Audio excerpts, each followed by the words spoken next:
नमस्कार, मैं खुशी न्यूज़ 22 लाइव से। एक लड़की ने जो बाबा साहेब के बारे में बोला है उसको मेरा जवाब। जय भीम साथियों, बहुत टाइम से हवा चली हुई है अंबेडकर जी के और अंबेडकर वादियों के खिलाफ बोलने की। समझ नहीं आता कि ये लोग इतनी हिम्मत लाते कहाँ से कि बिना कोई तथ्य जुटाए, बिना कोई फैक्ट लिए इतनी बड़ी बात, इतने बड़े इल्ज़ामात जो हैं उस महान आत्मा के ऊपर लगाते हैं जिसे राइजिंग सन कहा जाता है। तो आज मैं आप लोगों के सामने वो सारे तथ्य लेकर के आई हूँ, वो सारे फैक्ट लेकर के आई हूँ जो इन सब चीज़ों की काट भी करेंगे, बाकायदा उनके ऊपर एक तमाचे का काम करेंगे। और ये खासकर उन उच्च वर्गीय की महिलाओं के लिए हैं जो अपने आप को उच्च वर्ग से संबंधित समझती है और वो समझती हैं कि अम्बेडकर उनके लिए कुछ करके ही नहीं गए हैं या उन्होंने उनके लिए कुछ किया ही नहीं है। वो समझती हैं कि संविधान सबसे बेकार वस्तु है जो अम्बेडकर बना के गए हैं। तो जितनी भी मेरी महिला मित्र हैं या जितनी भी इस देश की महिलाएं हैं, उन सब के लिए ये एक जवाब है कि आप एक बार, सबसे पहले तो मैं आपकी पुरानी स्थिति से स्टार्ट करना चाहूँगी। पुरानी जो स्थिति थी आपकी, वहाँ से शुरुआत करना चाहूँगी। आधुनिक भारत कक्षा 12वीं के लिए इतिहास की पाठ्यपुस्तक 2006 से भारत सरकार के द्वारा चलाई जाती थी, जिसके लेखक विपिन चंद्र हैं और इसके हिंदी अनुवादक श्याम बिहारी राय हैं। यह पुस्तक आज भी यूज़ की जाती है, आज भी इस्तेमाल की जाती है यूपीएससी एस्पिरेंट के द्वारा। यानी कि ये गवर्नमेंट की तरफ से मान्यता प्राप्त बुक है जिसके अंदर दिए गए तथ्य 100% सच है। तो आप अपने डाउट को, अपने शकों को, जो भी आपके मन में संदेह है उनको क्लियर करने के लिए इसको पढ़ सकते हैं। यहीं से मैं आपको और आगे थोड़ा सा लेकर के चलती हूँ, ठीक है। ये मैं आज क्यों कर रही हूँ ऐसा, क्योंकि थोड़ा सा ना जब भी मैं देखती हूँ तो कभी आपके ट्विटर पे, कभी आपके टिकटॉक पे, किसी ना किसी पे इसी तरीके की वीडियोस दिखने को मिल जाती है जिनमें ये लोग इतना मतलब समझ ही नहीं आता कि भाई कहाँ से लाते हो आप इतना दिमाग। मतलब ना तो कुछ आपने पढ़ा है, ना आपको इतिहास पता है, ना आपको अपना ही इतिहास पता है, ना आपको वस्तु स्थिति, प्रेजेंट स्थिति भी नहीं पता, और आप सिर्फ क्रिटिसाइज़ करने लग जाते हो। इसी आधार में स्त्रियों की मुक्ति 191 पेज नंबर, इसी चैप्टर में से मैं आपको पढ़ करके सुनाती हूँ। स्त्रियों की मुक्ति, यानी कि उस समय स्त्रियों की मुक्ति कैसे हुई। भारत में स्त्रियां अनगिनत सदियों से पुरुषों के अधीन तथा सामाजिक उत्पीड़न का शिकार रही हैं। भारत में प्रचलित विभिन्न धर्मों व उन पर आधारित गृहस्थ नियमों ने स्त्रियों को पुरुषों से हीन स्थान दिया है। इस संबंध में उच्च वर्गों की स्त्रियों की स्थिति किसान औरतों से भी बदतर थी। या सुन लीजिए, उच्च वर्गों की स्त्रियों की स्थिति किसान औरतों से भी बदतर थी। क्योंकि किसान स्त्रियां अपने पुरुषों के साथ खेतों में काम करती थीं, इसलिए उनको बाहर आने जाने की कुछ आर्थिक अधिक स्वतंत्रता प्राप्त थी और परिवार में उनकी स्थिति उच्च वर्गों की स्त्रियों से कुछ मामलों में बेहतर थी। पारंपरिक विचारधारा में पत्नी और माँ की भूमिका में स्त्री की प्रशंसा तो की गई है, मगर व्यक्ति के रूप में उसे बहुत ही हीन सामाजिक स्थान दिया गया है। यानी कि आप पत्नी और माँ तो बन सकती थी, लेकिन आपका स्वयं का खुद का कोई अस्तित्व नहीं था उस समय। अपने पति से, अपने संबंधों से अलग उसका भी एक अस्तित्व है, ऐसा कभी नहीं माना गया है। सुन लीजिए, आपकी कोई औकात भी थी, ये कभी माना ही नहीं गया हिंदू धर्म में। अपनी प्रतिभा या इच्छाओं की अभिव्यक्ति के लिए घरेलू महिला से भिन्न कोई अन्य भूमिका उसे प्राप्त ही ना थी। वास्तव में उसे पुरुष का पुछल्ला मात्र माना गया है। उदाहरण के लिए, हिंदुओं में किसी स्त्री का एक ही विवाह संभव था, मगर किसी पुरुष को अनेक पत्नियां रखने का अधिकार था, और मुसलमानों में भी यही बहुपत्नी प्रथा प्रचलित थी। अब आप यहाँ देख लीजिए कि मोमडन्स को तो सभी को ही क्रिटिसाइज़ करते रहते हैं, लेकिन कभी अपने हिंदू धर्म में भी झांक करके देखा है? ये बहुपत्नी प्रथा जो थी, इसी को ख़त्म करने के लिए ही बाबा साहेब ने सन 1951 में हिंदू कोड बिल को आपकी संविधान के जितने भी मेंबर्स जो थे, पार्लियामेंट के जितने भी मेंबर्स थे, उनके सामने रखा था, जिसका नेहरू जी ने विरोध कर दिया था। यहाँ तक कि कोई इसके सपोर्ट में नहीं था। हिंदू कोड बिल में बाकायदा बताया गया है कि एक पत्नी के रहते हुए कोई पति दूसरी शादी नहीं कर सकता, और इसीलिए हिंदू धर्म के ज़्यादातर लोगों ने इस बिल का विरोध किया। और जी हाँ, बाबा साहेब ने, कोई और नहीं था, बाबा साहेब ने ही जब ये बिल पास नहीं हुआ तो उन्होंने अपने जो उनका पद था कानून मंत्री का, उससे इस्तीफा दे दिया था। ये समझ लीजिए, उस समय देश आज़ाद हुआ था, हर कोई किसी अच्छे पद के लालच में था। उस समय सिर्फ स्त्रियों की मुक्ति के लिए, स्त्रियों के भले के लिए अपने पद का इस्तीफा देने वाले और कोई और नहीं, अम्बेडकरवादी थे। तो आप देश की जितनी भी स्त्रियां हैं, मैं चाहती हूँ कि आपको ज़्यादा कुछ पढ़ने की ज़रूरत नहीं है। आप हिंदू कोड बिल पढ़ लीजिए, आपको अपने पुरखों की जो कारनामे उनके बारे में पता चल जाएगा, और अम्बेडकर आपके लिए क्या करके गए हैं वो भी पता चल जाएगा। न सिर्फ हिंदू कोड बिल, आपको संविधान में जितने भी अधिकार प्राप्त हैं, आज जो आप वोट दे सकती हो, आज आपको जो अपने पिता की प्रॉपर्टी में हिस्सा मिल रहा है, आज जो आप पढ़ लिख पा रही हो, आज जो आपको समान अधिकार प्राप्त है, वो सभी समानता के अधिकार बाबा साहेब ने आपको दिए हैं। इसके अलावा जो लोग रिज़र्वेशन के ऊपर रोते हैं कि रिज़र्वेशन एक तरीके की भीख है, मैं आपको बता दूं रिज़र्वेशन की जो व्यवस्था है बाबा साहेब सिर्फ 10 साल के लिए करके गए थे, इससे ज़्यादा नहीं।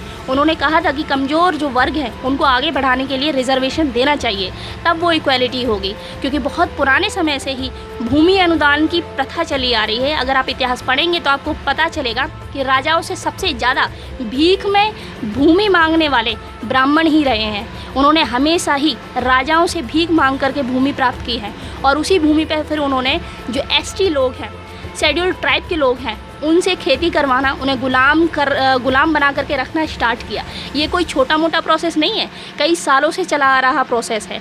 कई सारे लोग जो किसी जाति में थे ही नहीं, जो अलग अलग कबीलों का कबीलेवासी का जीवन व्यतीत करते थे, उनको अपने अंडर लेकर के उनको डरा धमका करके शूद्रों की कैटेगरी में डालने वाले कोई और नहीं, ब्राह्मण लोग थे। इसके अलावा रिज़र्वेशन की जहाँ तक मैं बात करती हूँ, रिज़र्वेशन की व्यवस्था सिर्फ 10 साल के लिए की गई थी, लेकिन हर 10 साल के बाद राजनीतिक दल अपनी स्वार्थ की पूर्ति के लिए उसे हर 10 साल के लिए आगे बढ़ा देते हैं। इसमें आप किसी को दोष नहीं दे सकते। अगर आपको दोष देना है ना, तो आप एजुकेशन सिस्टम को दोष दीजिए कि उसमें प्राइवेट और गवर्नमेंट सेक्टर दोनों में इतनी खाई पैदा कर दी है कि अगर एक शहर में पढ़ने वाला बच्चा और एक गाँव में पढ़ने वाला बच्चा, शहर में पढ़ने वाला अगर 12वीं भी कर ले और गाँव में पढ़ने वाला अगर MA की भी डिग्री लेके आ जाए तो भी वो दोनों बराबर नहीं ठहरते। यानी कि अगर गांव से ग्रामीण पृष्ठभूमि से पढ़ने वाला, सरकारी स्कूल में पढ़ने वाला, अगर सरकारी कॉलेज से पढ़ने वाला, अगर वो किसी भी तरीके की हायर डिग्री ले भी लेता है तो भी उसके लिए आगे बढ़ने की कोई चांसेस ही नहीं है। क्योंकि प्राइवेटाइजेशन ने, ये जो आपका पूंजीवाद है, उसने हमारे बीच इतनी विषमताएं खड़ी कर दी हैं।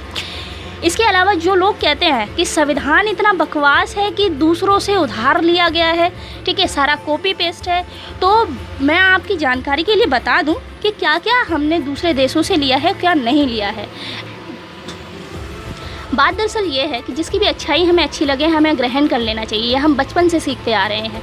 आपके उच्च धर्म में खुद ही कहा गया है कि दूसरों के, अपने से बड़ों के पैर छूने चाहिए। उनसे क्या होता है कि उनके अच्छे गुण हमारे अंदर समाहित होते हैं। हमारा देश विविधताओं से भरा हुआ देश है। उस समय अपना देश कई प्रांतों में बटा हुआ था। ऐसे देश को बांध कर रखना किसी के बस की बात नहीं थी। इसीलिए इतना मजबूत और इतना विविधता से भरा हुआ संविधान बनाने की आवश्यकता थी। इसलिए संविधान निर्माताओं को जो चीज़ जिस देश में अच्छी लगी, उन्होंने वहाँ से उसको कैरी किया। वो कॉपी पेस्ट नहीं था। आपकी जो चीज़ दूसरे देशों से ली गई है वो सिर्फ ब्रिटिश संविधान से लिया गया है। सर्वाधिक मत के आधार पर चुनाव, यानी कि आप समझते हैं कि हमारे देश में 18 से ऊपर जितने भी लोग हैं वो मत दे सकते हैं, चाहे स्त्री हो या पुरुष, कोई भी जेंडर हो, किसी भी जाति, किसी भी धर्म से वो रिलेशन रखते हों। सरकार का संसदीय स्वरूप, कानून के शासन का विचार, विधायिका में अध्यक्ष का पद और उनकी भूमिका, कानून निर्माण की विधि, ये सारी चीज़ें हमने ब्रिटिश संविधान से ली हैं। अमेरिका की संविधान की जहाँ तक बात करें तो वहाँ से हमने मौलिक अधिकारों की सूची ली है। जो आज आप अपने आप की जो आपको एक्सप्रेस करने की जो फ्रीडम है, जो आप अपने जो व्यू हैं, जो अपनी ओपिनियन है, जो अपने नोशंस हैं, इनको आप जो एक्सप्रेस कर पाती हैं ना आज, वो भी बाबा साहेब की ही देन है। अगर ये मौलिक अधिकार नहीं डाले जाते तो आज आप इतने खुल करके अपनी जुबान नहीं चला रहे होते जितनी कि आप आज चला पाते हैं। मौलिक अधिकारों की सूची, न्यायिक पुनरावलोकन की शक्ति और न्यायपालिका की स्वतंत्रता, ये अधिकार हमें अमेरिका से मिले हैं। आयरलैंड का संविधान से हमें राज्य के नीति निर्देशक तत्व मिले हैं। फ्रांस के संविधान से हमने स्वतंत्रता, समानता और बंधुत्व का सिद्धांत लिया है। और इसके अलावा कनाडा के संविधान से एक अर्ध संघात्मक सरकार का स्वरूप, सशक्त केंद्रीय सरकार वाली संघात्मक व्यवस्था ली है। अवशिष्ट शक्तियों का सिद्धांत लिया है। अवशिष्ट शक्तियाँ मैं आपकी जानकारी के लिए बता दूँ, वे शक्तियाँ होती हैं जो ना तो संघ की सूची में आती है, ना राज्य की सूची में आती है, ना समवर्ती सूची में आती है। राज्य की सूची मतलब राज्यों के अंदर कुछ ऐसी सूचियाँ हैं जिनके ऊपर सिर्फ राज्य कानून बना सकते हैं, उनके ऊपर अपना कोई भी एक्शन लेते हैं, उनको राज्य सूची कहते हैं। कुछ इसी तरीके से लाइक आर्मी हो गई आपकी, या फिर एक्सपेंडिचर हो गया, या आपका बजट जो हो गया, इसके ऊपर सिर्फ केंद्र डिसीजन ले सकता है, इसीलिए उसको संघ सूची के अंदर डाला गया है।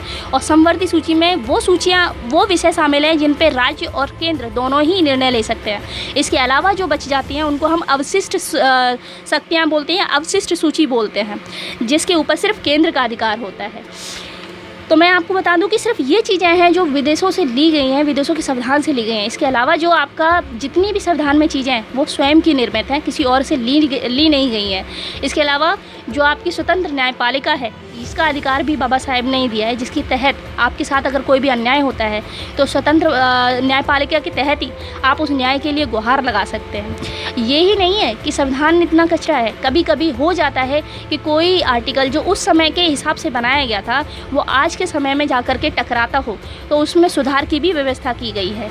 तो हमने संविधान को सिर्फ परमानेंट दस्तावेज के रूप में नहीं बनाया हुआ है, ये वो ग्रंथ है जिसका समय समय पर संशोधन किया जा सकता है, जो ये कहता है कि मानव बुद्धि तर्क की कसौटी का आखिरी प्रमाण है, यानी कि कोई भी चीज़ मानव बुद्धि से बड़ी नहीं है। और अगर कहीं पे भी किसी के भी हितों का किसी भी प्रकार से अहित होता है या हनन होता है, आप दरवाज़ा खटखटा सकते हैं न्यायालय का। मौलिक अधिकारों को परमानेंट बनाया गया है जिसका किसी भी प्रकार से हनन ना हो सके। और बाकी मैं आपको रेकमेंड करूँगी कि अगर आप थोड़ी बहुत भी बुद्धि रखते हैं तो ज़्यादा नहीं, आप सिर्फ 11th क्लास की भारत का संविधान सिद्धांत और व्यवहार ही पढ़ लीजिएगा। आपकी बहुत सारी बातें क्लियर हो जाएंगी कि किस प्रकार की व्यवस्था है, कार्यपालिका, राजनीतिक कार्यपालिका और प्रशासकीय कार्यपालिका के बीच किस तरीके का संतुलन है, किस तरीके से ये कार्य करते हैं, किस प्रकार कोई अपनी मनमानी नहीं कर सकता, वो सारी बातें आपको क्लियर हो जाएंगी। आई होप कि आपको रिजर्वेशन के ऊपर बाबा साहेब ने वुमेंस के लिए जो किया है उसके ऊपर, ठीक है। इसके अलावा एक और बात, मजदूरों के अंग्रेज़ों के टाइम पे काम करने के घंटे 12 से 16 घंटे होते थे, लगातार उनको काम करना पड़ता था, कोई छुट्टी नहीं होती थी। उनके घंटों को रिड्यूस करके 8 घंटे बनाने वाले भी बाबा साहेब ही थे। आज जो आप जहाँ भी आप काम करते हैं मैक्सिमम 8 घंटे, तो वो भी बाबा साहेब की ही देन है। मजदूर वर्ग, ना सिर्फ वुमेंस के लिए, ना सिर्फ दलितों के लिए, उन्होंने मजदूर वर्ग के लिए भी बहुत कुछ किया है। जो आप डैम देखते हैं आज, जो आप बांध देखते हैं, जो भारत की प्रगति के गंवा रहे हैं बहुत लंबे समय से, उनकी स्टार्टिंग भी बाबा साहेब ने की थी। बहुत से लोगों को बस यही लगता है कि बाबा साहेब दलितों के मसीहा थे। एक बार आप उनके बारे में पढ़ करके तो देखिए कि उन्होंने किया क्या है। भीमा नदी जो आपकी महाराष्ट्र में है, उसके ऊपर जो बनाया गया डैम है, बाबा साहेब के ज़माने का, बाबा साहेब के द्वारा बनवाया गया डैम है। उस समय जब देश में इतने अकाल और इतनी बाढ़ आ रही थी, तब उन्होंने ही रिकमेंड किया था कि बाढ़ों को हम बांध बना करके और सूखों को भी बाढ़ के द्वारा ही कंट्रोल कर सकते हैं। तो ये थी कुछ ऐसी जानकारी तथ्य के रूप में। मैं जानती हूँ कि मुझे थोड़ा ठीक तरीके से प्रस्तुत करना नहीं आया होगा, लेकिन फिर भी मैंने आपको सोर्स बता दिया है। आप खुद बुद्धिजीवी हैं, खुद से पढ़िए, खुद से जानिए और फिर आप ये डिसाइड कीजिए कि हाँ, वास्तविक रूप से वो राइजिंग सन कहलाने लायक है या फिर नहीं। और अगर आपको फिर भी कोई डाउट रह जाता है तो आप हमारे यूट्यूब चैनल पे अपना क्वेश्चन डाल सकते हैं। डिबेट के लिए हम हमेशा तैयार रहेंगे। जय भीम।